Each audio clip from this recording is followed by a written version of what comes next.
One of the silliest mistakes I made as a baby Christian was to demonize everybody. And what I mean by that is, if I was offended by someone, if I had a bad day, if things didn't go my way, immediately it was the devil. You know, that person's being used of the devil to get to me. And it was a very selfish, self-centered mentality. It was like the world revolved around me, and if things didn't go right, it was the devil. Here I am, poor me, trying to serve God, and the devil's just at every corner. And you know, that was a really wrong mentality.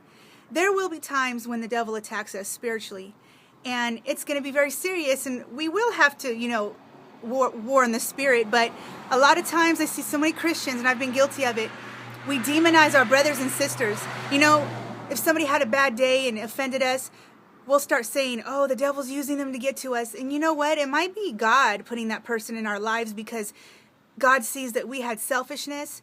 God sees that we needed to learn patience. God sees that we needed to learn to love more unconditionally. So he'll allow these rough situations in our life so we can die to our flesh. But a lot of times, instead of surrendering and dying to our flesh, we just make everyone and everything the devil, so that we don't have to take responsibility for our own actions, for our own flaws. And it's easier to just make everyone else the enemy, instead of looking within ourselves and why we are offended, why we're mad, why the situation bothers us so much that we didn't get our way. A lot of times when we're offended or we're having conflicts, it's within us.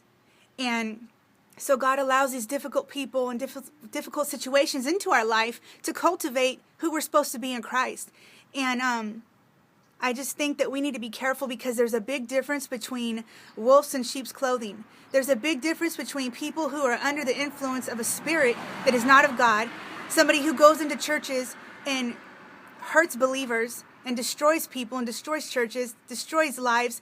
There's a big difference between someone like that and a brother or sister in Christ who just hurt your feelings last Sunday. So let's be careful not to demonize people. Let's be careful not to have that selfish mentality where it's all about us. And let's have some grace for each other's flaws, because we're all growing and we're all learning. And someday I'm going to have a bad day and hurt someone's feelings, and someone's going to hurt my feelings pretty soon, pretty much. So let's just grow together and not demonize each other. God bless.